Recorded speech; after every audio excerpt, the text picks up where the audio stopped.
Hello, welcome to Video Mania 2. I'm the dude manning the counter, Duncan, and today, as promised, took a little longer than I thought I would to get back here, but as promised, I'm going to today talk about Too Fast, Too Furious, and why I think it's the forgotten gem of the Fast and Furious series, and I'm going to go into a little bit, and why I like it, and why it surpassed my expectations when I saw it. Now, the movie itself is directed by John Singleton, who did Boys in the Hood, and it stars Paul Walker returns in the role of Brian O'Connor. Tyrese Gibson plays Roman Pierce. Eva Mendes is an agent who's infiltrating an organization run by Carter Verone, who's played by Cole Hauser. So, everything is there, set up here. Now, Brian O'Connor is a disgraced cop and kind of on the run, you know. He's living underground because he let Dominic Toretto go after the first one. So law enforcement is no longer his career. Now it's just living off the grid and street racing and hustling to make a few bucks. And the beginning of the movie, there's a guy named Tej who runs a street racing circuit in Miami. And he's played by Ludacris. And so he brings Paul Walker's character, Brian O'Connor, in to race and make a few bucks, and it starts out with some cool sequences here. Now, the thing is, Brian O'Connor gets caught by the FBI and his old FBI consultant kind of boss, Bilkins, from the first one, played by Tom Barry.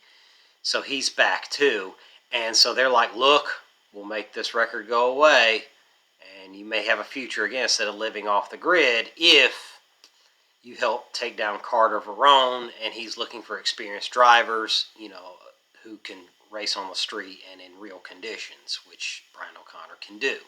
So, he does, but he says, I need help from another guy and not an FBI agent because they'll smell him from a mile away. I mean, these people love their cars, and so you got to have somebody that does that. It's got to be authentic. So he goes and finds his old buddy, Roman Pierce.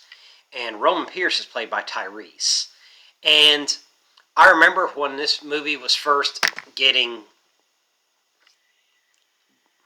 some publicity, and we knew Vin Diesel wasn't coming back. Everybody was like, well, Vin Diesel really made it. But, you know, the producers decided to go ahead with it anyway. And Vin Diesel went off to make the Chronicles of Riddick.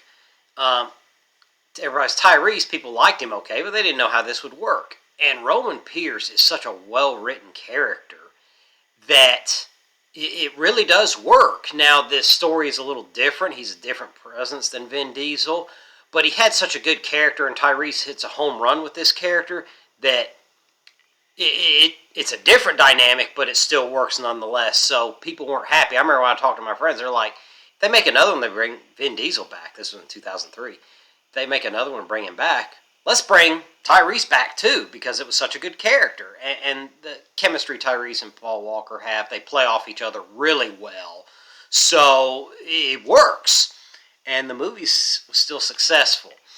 The action, like the first one, is still pretty crazy, but, you know, grounded within the realms of physics. You know, the laws of physics aren't thrown out the window. That's later in the series. But so this still has its over-the-top, kind of has a 90s feel to it, really.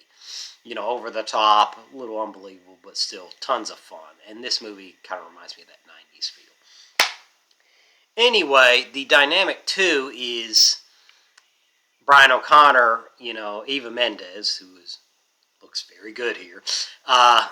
Brian O'Connor gets caught up with her character and wondering if she's playing both sides, but, you know, he has an interest in her, so a female is getting his attention again, and things are getting a little complicated.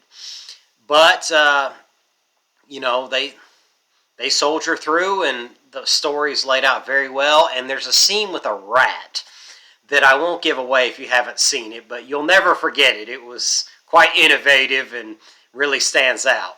To make this dumb movie, it's like, wow, that was pretty crazy. So, anything else to talk about? Yes. I think the reason I think this is a forgotten gem is because, like I said, it had that 90s feel, and the characters are well written. You know, Tej, you know, played by Ludacris, he's still a part of the series, and Tyrese is Roman Pierce still part of the series. Unfortunately, Brian O'Connor's not for Paul Walker.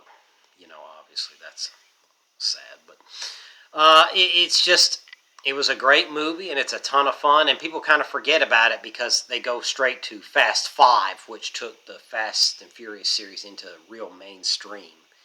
And so, and then the action got really crazy. So, but this one's forgotten about, and I think if you haven't seen it, give it a look because it's a really good entry into the series, and it kept things afloat till they kind of found the formula, and this thing is a great ride. So I will give it 5 out of 5 stars. I think it's a lot of fun, and it's available in many formats. So check it out. And also, do you think it's a forgotten entry in the series? Do you think it's great? And do you think the series has gone a little too far now? Let me know in the comments. And also, if you like videos like this and older movies, give me a like and a subscribe. I'd really appreciate it. And tomorrow, I'm going to go over some 4th of July themed movies or movies that take place during the 4th of July. But until then, I'll see you next time. Take care. Bye.